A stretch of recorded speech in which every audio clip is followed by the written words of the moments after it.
All right, welcome back to VAWA's Quarantine Conversations with Virginia College Coaches. Today, we are so fortunate to have the women's coach at Ferrum College. We have Bre Neal. Bre, man, you are a pioneer, a rock star. You're doing such great things in Virginia. Talk to me a little about what's going on at Ferrum right now in quarantine. How's it going? Right now, what I think is really great about Ferrum is I know a lot of schools, they just closed down and they told all their kids that they had to go home. But Ferrum didn't do that. They said if you want to go home, you can. But if you want to stay on campus, we won't tell you you have to leave, because they know a lot of people might not be able to go home and have access to consistent Wi-Fi to be able to do all their online classes. So they left it optional. It's just if they went home, they couldn't come back, just to make sure to keep everyone safe. So I thought that was really great of Ferrum to do. But a lot of my girls, maybe one of them didn't go home. The rest of them all went home. So they're all doing pretty well. They're going a little stir crazy because they're used to being active all the time. So it's a little bit of like a shock to their system. So they're all trying to adjust to that. I can imagine, and I know chaos at home. Obviously, we're talking in between naps for your little one, and there's typically chaos going on at my house too. Talk to me a little bit about your role as a mom and as a coach and as an educator and everything. How do you balance all that together? Oh, it can definitely be tough, but I really lucked out with the girls that I had, because a lot of times I'd have to bring Raylan with me to practices and everything, and they were very understanding. Our athletic trainer watched her a lot of times during practices, and the girls always played with her, and they're like a bunch of big sisters to her. They'll pick on her and then they'll play with her. It's just like a family. Amazing. So you just finished your first year at the program, and it's really a program on the rise. I know that working with Ryan is going to be awesome for you. How do you create your own culture for the women's program when you also have the men's program right next door, or do you guys work together to really create a one Ferrum team? This year, we didn't really do the whole one thing. Like, we all were kind of on our own. But I think next year might be a little bit different. Like, because it was my first year, so I was just trying to get my bearings. And they helped me with all the questions that I had, though, and they helped me anytime that I came with a problem. But I was just like trying to really focus on having a good year and focus on the girls and getting them to the level that I thought they should be at. But I think next year will be a little bit different, because now I'll bring in 4 more girls so far, and then I've already been with these girls for a year. So I think it won't be as focused on them. Like, maybe we can like branch out, do more team bonding with the boys too, and make it like a bigger family instead of just like the girls like we were this year. So, wrestling is getting huge and down that I-81 corridor. We're having more and more Division III men's programs, and also we are building another women's program with Emory and Henry just down the road. You have Liberty just off 29. You all. Why is it so important to the health of the sport for colleges to bring in women's programs? I think it just helps grow. It helps it grow, and I think it's important for everyone to actually like see what wrestling can present everybody with: opportunities, life lessons. And I really think it being presented to women just like it is men really brings more knowledge to the sport. Like, a lot of people probably wouldn't know about wrestling, but now that girls are getting more into it, I think it helps more people know about it and become more interested in it. So I think it helps a lot to have both sexes involved in it instead of just the men. So you started your career at Campbellsville, then you moved up over the road to King, where you finished 4-time All-American, right? Yep. So you have been taught by some great coaches in the college division. How are you building your coaching philosophy and the culture that you want for your girls from the people that you've worked with before? When I first came in, I tried to do it a lot like King, but I think a lot of being a coach, you have to learn to adjust with the type of girls you have too. A lot of girls that come to Ferrum haven't been wrestling as long and don't have as much freestyle experience. So I couldn't jump right into it like I wanted to, like they do at King, and like really be hard on them because they don't know as much technique. So we had to work a lot on technique this year and work on freestyle because a lot of them hadn't done it. So it was just an adjusting year for me to, like, I tried to do some things the same as King, and then I had to learn that some things weren't the same for these girls. But next year I'm hoping to like keep moving up and be able to reach that point eventually, so that way we can be able to compete as well as King has and other teams.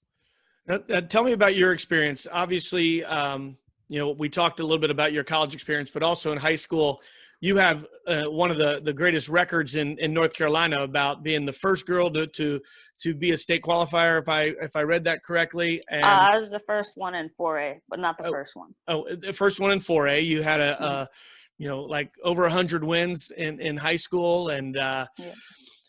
did you wrestle freestyle in high school, and how much of a transition was that for when you went on to wrestle in college and had to do straight freestyle?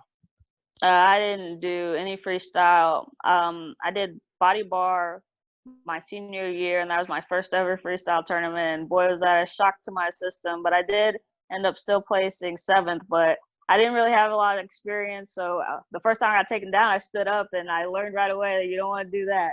So yeah, it's a no-no. But that's why I try to tell a lot of the girls, even though they don't have a lot of freestyle experience, I didn't either, and I still turned out pretty fine. A 4-time All-American without any experience. You just gotta like get it out of your head that they're so different, because that was a lot of my problem. I thought that, oh man, this is freestyle. It's completely not the same, but it is. I mean, neutral is still the same. You just have to be a little bit more aware of like the exposure and everything. But once I finally decided it's not that different and just to wrestle the same, I did a lot better.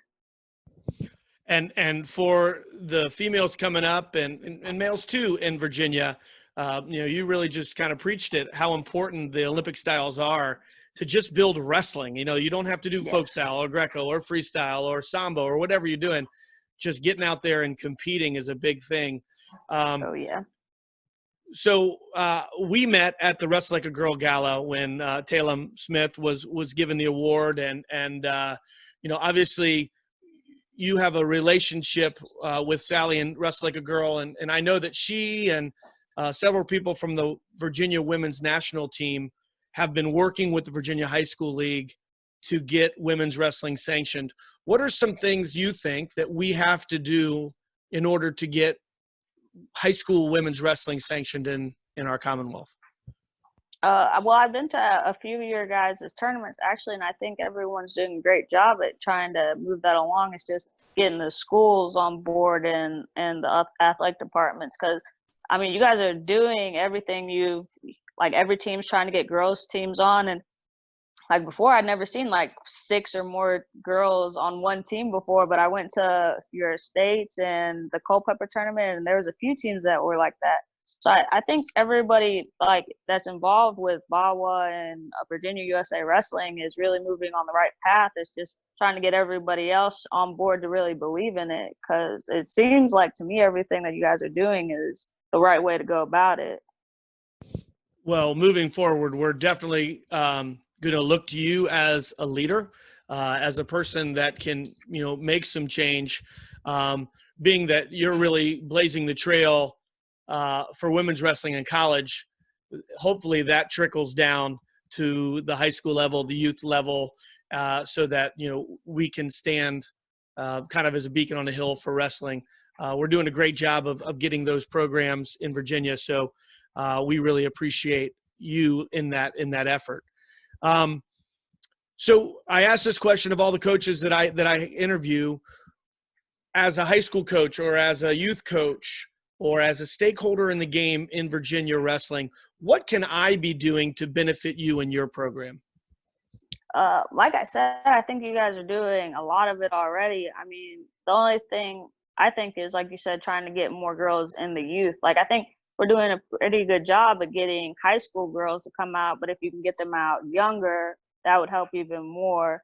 If we could get little girls to come out, then I think, like you said, it'll just be a chain reaction.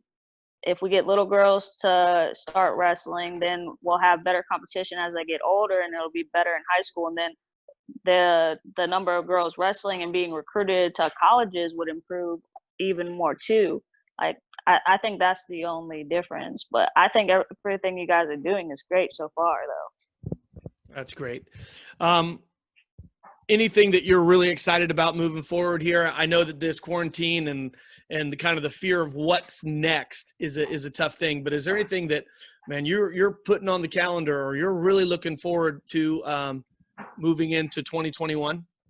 I'm just really excited to try to get our girls on our team at the junior world trials or U23 trials, because I know a lot of times in the past they haven't gone as much to these tournaments. So I really want to like stress getting them out there every year to these tournaments, so that way they get the same opportunities that all these other schools are doing, like King, Emmanuel, McKendree, Life, like all the other colleges try to take the girls to all the USA tournaments, and I want to be able to do the same. That way they get the same experience.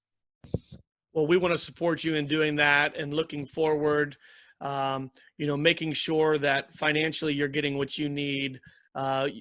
We want our best girls and our best women in Virginia to stay in Virginia. So we want to make sure that you have that top team made up of local talent. And yeah, that's definitely what I look for. I know a lot of people don't look for like the Southeast for wrestlers, but Virginia, North Carolina, I really want to show people what type of talent you guys have.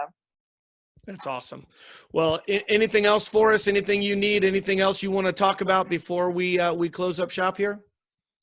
No, nothing really comes to mind right now.